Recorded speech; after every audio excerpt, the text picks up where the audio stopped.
And I'm waiting for notification right now.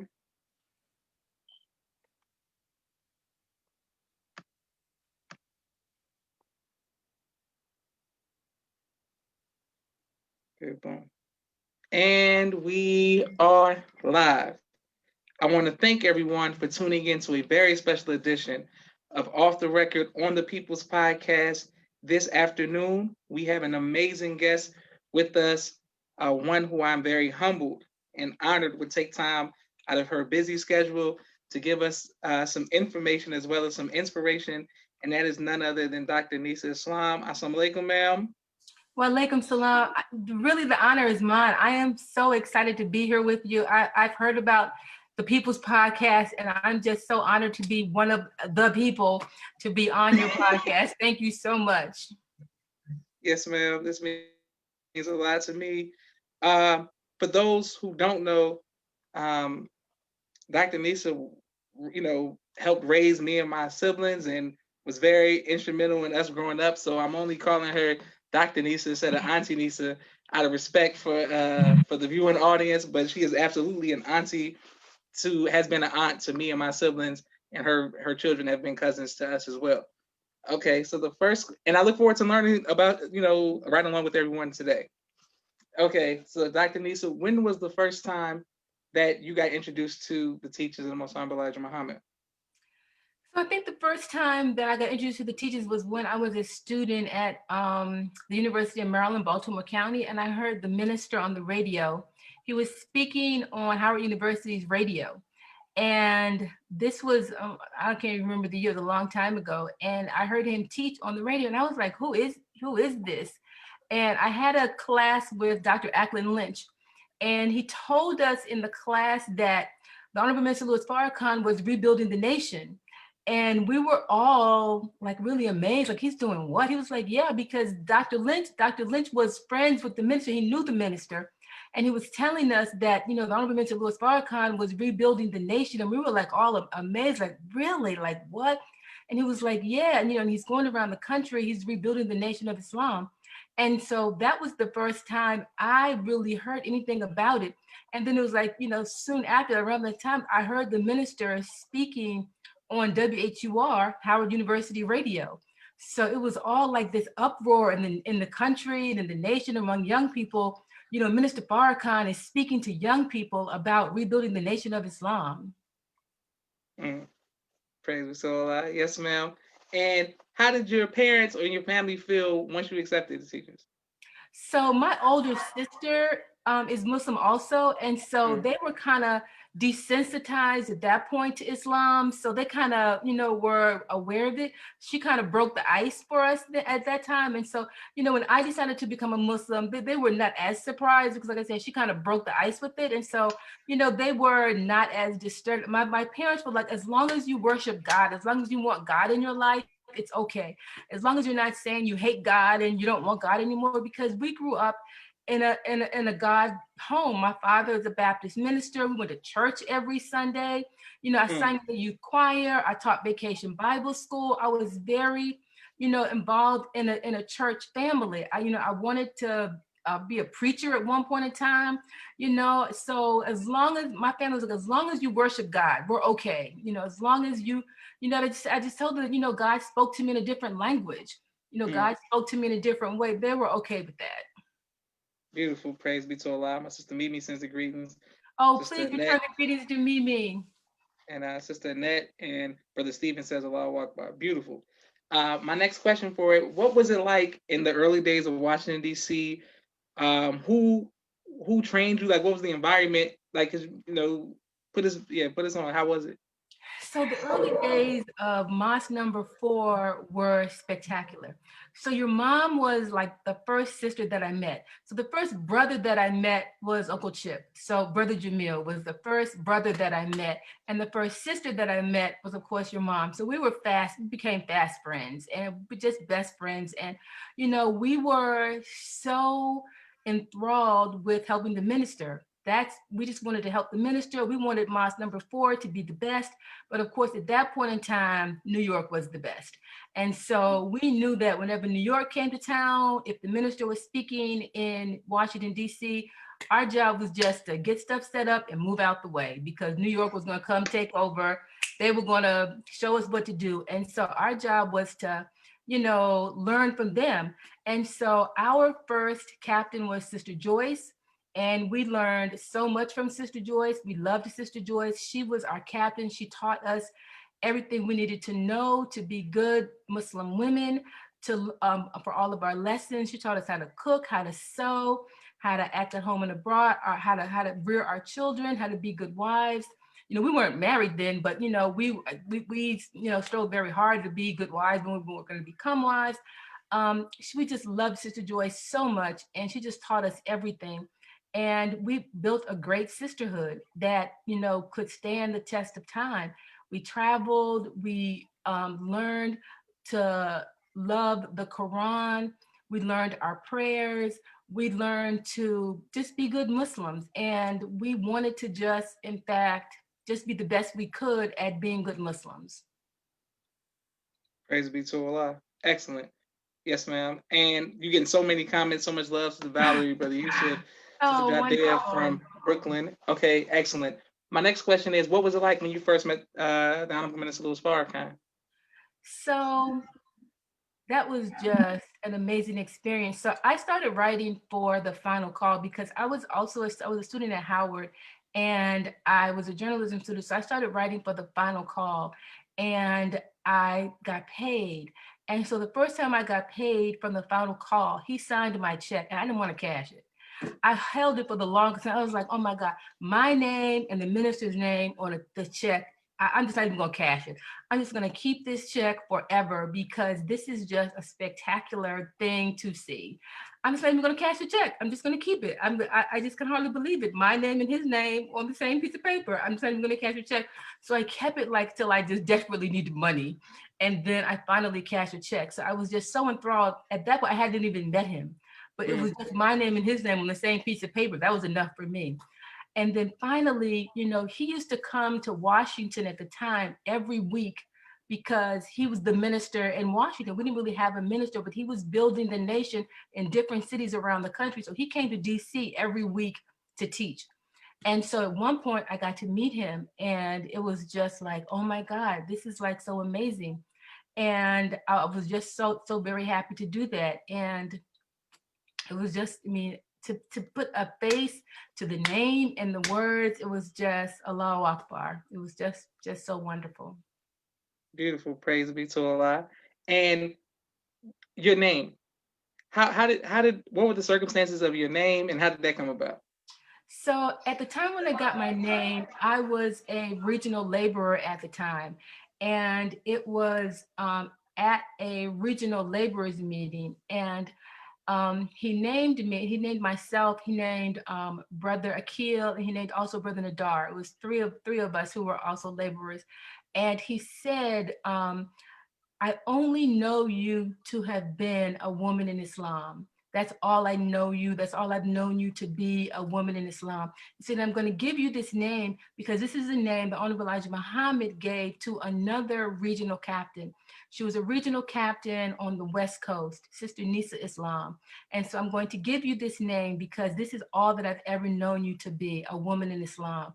And that's the name he gave me. And I was just like, ah! That's what I was feeling on the inside. Like I was just so thrilled and just so excited to get this name. And it's just a wonderful, wonderful, beautiful name, Sister Nisa Islam. And I just, pray every day Allah blesses me to live up to this name. And I'm just, just so very thankful for the name. And I just pray every day to live up to the name. Beautiful. Praise be to Allah. Excellent. What now? The man, one of Hakeem was my mentor growing up, and the youngest video or picture I've seen of him was you all in the Dope Busters commercial, the preview, and you're walking holding his hand, and they're singing "Come Join the Dope Busters." What was it like during that time period? So the dope busters, that goes way, way, way back. So at that point in time, the mosque was on Kenilworth Avenue, and the brothers would always go to Kenilworth to the Mayfair Mansions to sell papers.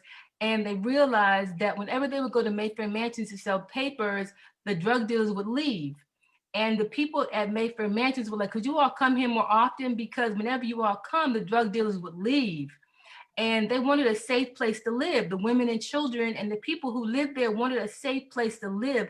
And so your dad started NOI security, and to be able to provide communities a safe place to live. And so with NOI security, the brothers would go there and patrol the community to provide people a safe and decent place to live. I mean, that was really the crux of what they did, provide people a safe place to live. And they knew that the people knew that when the brothers were there, the drug dealers would leave, they would flee. Mhm. And so they were called the dope busters, because when they were there, the dope dealers would leave town. And so we would just go in the community, and the sisters provided food. We provided water for the brothers because we knew that they were going to be there. They were there 24/7. And so we provided, a means for them to be able to stay there on their posts. And so we made sure they had whatever they needed to be able to do that. And so we were there with our children. We wanted our children to see, this is what your fathers and the brothers are doing to secure our communities. And they're not just out there doing whatever. They are here trying to provide safe and decent places for our people to live. And the sisters, the management was so impressed with what we were doing. They gave us an apartment building so that Sister Leslie, we had a place where we provided a drug rehab place for sisters, so that we not only provided security services, we also had a drug rehab place for sisters as well. Beautiful. These Praise be are, to these are Allah. some of the untold stories of the dope busters. Absolutely. Yes, ma'am. And I want to thank you for your sacrifice and, of course, the sacrifice of your family on behalf of myself, my family, and the viewing audience. Um, you were the first sister that I remember when I got third place in the karate tournament. You took me there when I was doing karate, and I vividly remember you so just being a great auntie to me in Washington, D.C. during those time periods. So I thank you very much, Dr. Nisa. No, thank you, because I'm all about making sure children have their opportunities to do the fun things that they like to do, because I know as parents, your parents made tremendous sacrifice for our nation and to do the things that they were doing. And they couldn't always be the places that they wanted to be for their children. So I was always willing and able to, you know what, I'll do it. I'll go, I'll do, because I know the sacrifice that your parents were doing. And so I was so happy to be able to do that. And I was like, go Joshua, go Joshua. And so it was just, my honor to serve. And I was just so very happy to be able to do that. Praise be to Allah. Um, how did you get?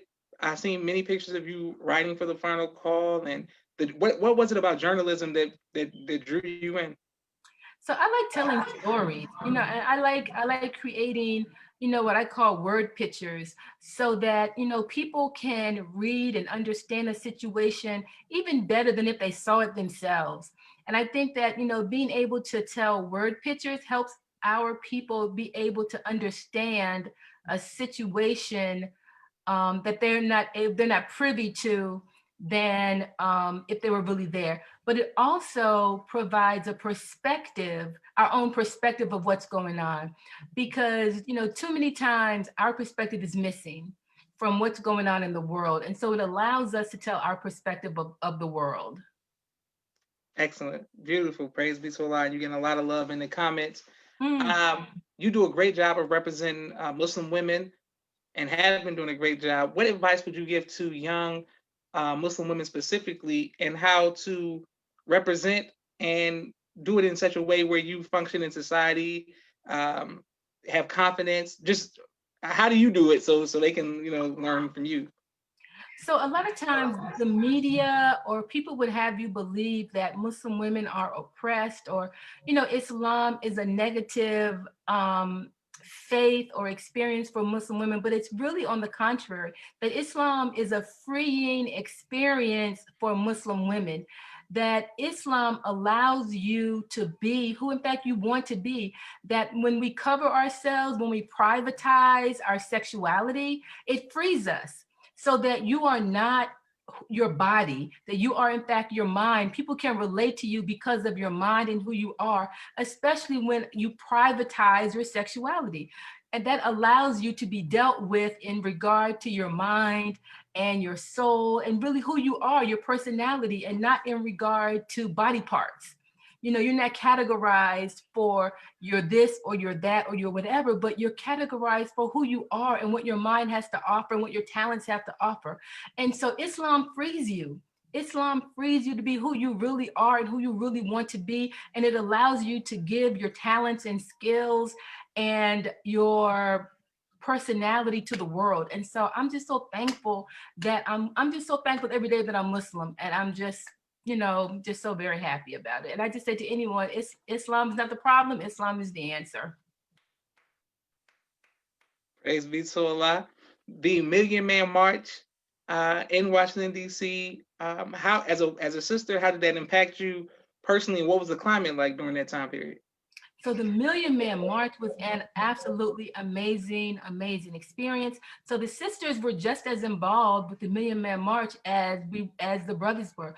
And so I worked with Sister Claudette and Mrs. Marion Barry, who was the first lady at the time, and we organized women to be in support of the Million Man March. And so working with Mrs. Barry, who was the first lady, we organized specific women. In fact, Mrs. Barry was strategic.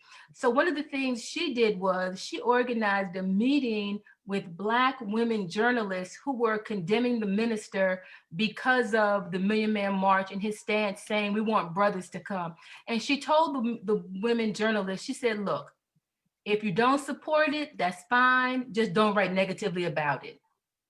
You don't have to support it, just don't write negatively about it. And she organized it, and they didn't. They didn't support it, but they didn't write negatively about it as a result of the meeting that she had with these Black women journalists. And she then organized a core group of Black women that she met with regularly with myself and Sister Claudette at the helm. Sister Claudette was the assistant director of the Million Man March. A lot of people don't know that. She was a deputy director of the Million Man March. And, you know, we worked with churches, we worked with organizations, and we worked with a slew of people to make sure that the Million Man March was a success. And so, you know, we worked right beside Dr. Chavis, and as I said, the Mayor and Marion Barry was her husband, was Mrs. Barry's husband. And so we worked to make sure that the Million Man March was a tremendous success.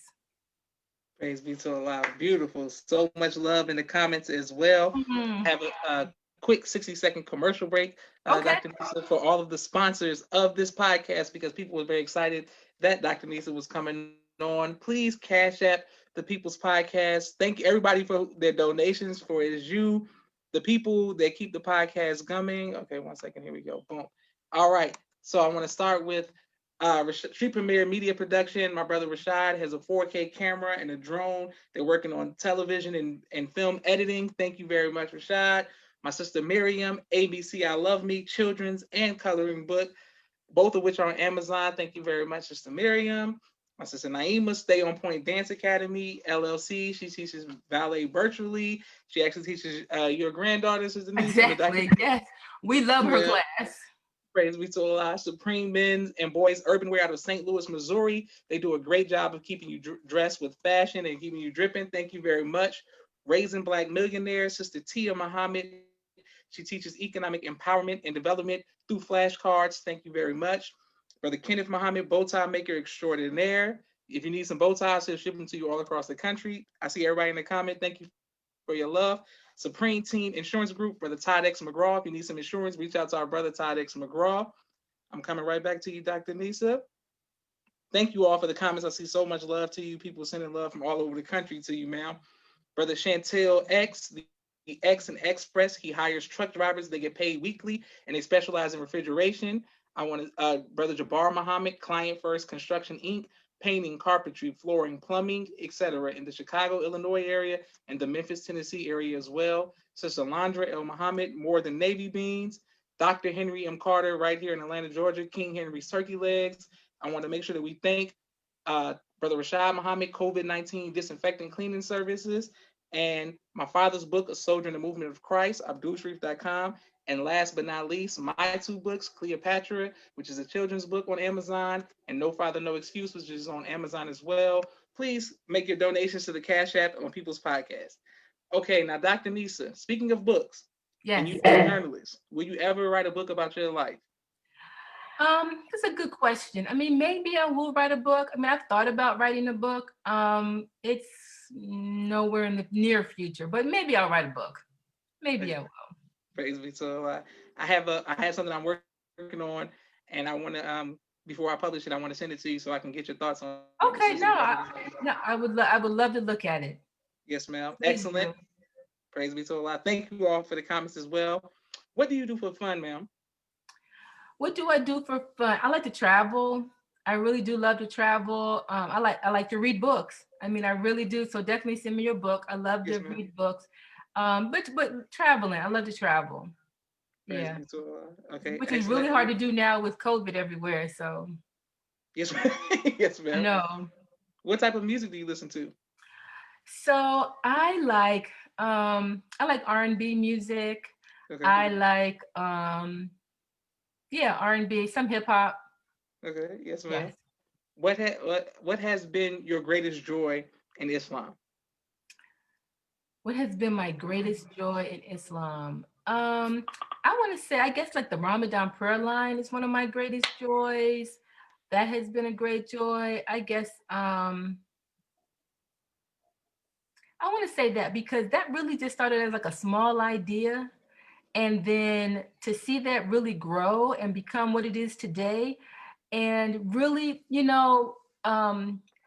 last year, one of the things that the minister said was that he really didn't know, like the Honorable Elijah Muhammad said to him one last thing to do, find a way to unite with the Muslim world. And he said he didn't know how he was going to do it. He really had no clue how he was going to do it. And the Mm, Ramadan prayer line has been one way he's been able to do it.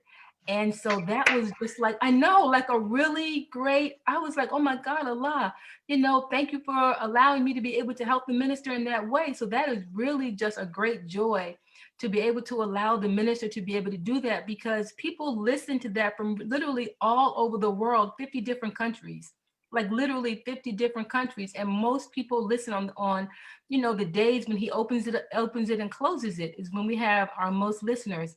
And literally people listen from all over the world. And who knew? I mean, it's really one of those who knew, and so that's really a great joy. Really, really a great joy. praise be to Allah. Excellent. Now, your name is now Dr. Nisa Islam. And how can you encourage other students like myself to keep going in pursuit of higher education? I would tell everybody, really, the world is waiting for you in terms of higher education. Start small, start taking classes. Start taking classes, one here, one there, do this, do that. There are all kind of scholarships out there, all kind of programs that are out there.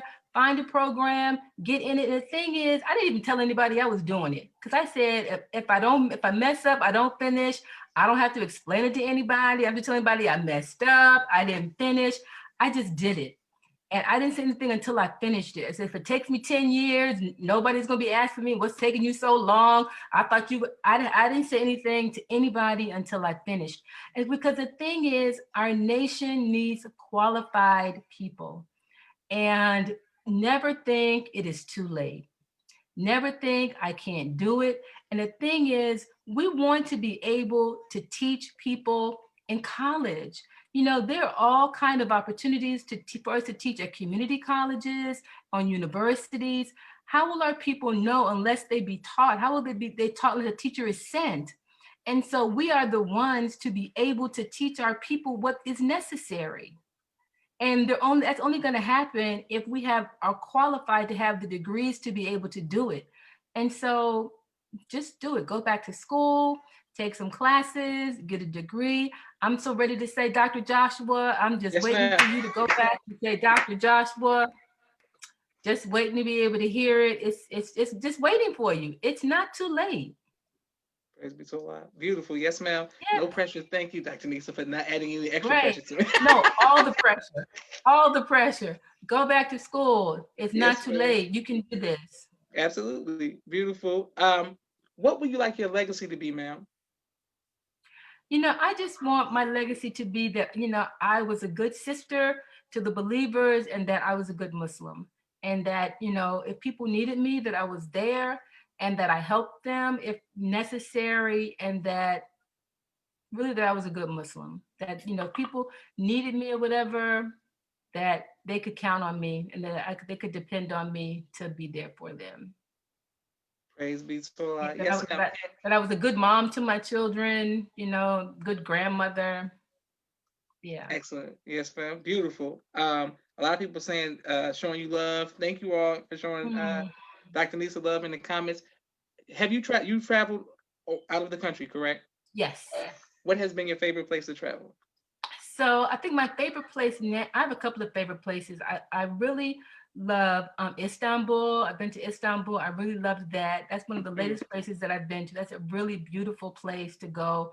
I really love Senegal. I love the food from Senegal. That food is amazing. And Istanbul, the food was great too. So between Istanbul and Senegal, those are two really beautiful, beautiful places to go. Praise be to Allah. Excellent. My cousin Carmen, Uncle Chip's, Minister Jamil's daughter, said showing love and thank Brother Earl. So many people just saying congratulations and showing you love. Thank everybody for continuing to watch the People's Podcast. Please like, share, and subscribe. Dr. Yes, Nisa, this has been an please. amazing conversation. This means so much to me that you would take time and give us some information. Please continue to inspire us. We love you. We love your family, and I am forever indebted to Hakeem for being such a mentor, helping me get through my middle school years. Oh no, So, thank you. We're just family. We're just family. So thank you so much for this opportunity. I really appreciate it. And if you need anything, whatever, please, we're just a phone call away. Thank you to your family and everything. yes, ma'am, and same to you. Assalamu alaikum. Walaikum salam.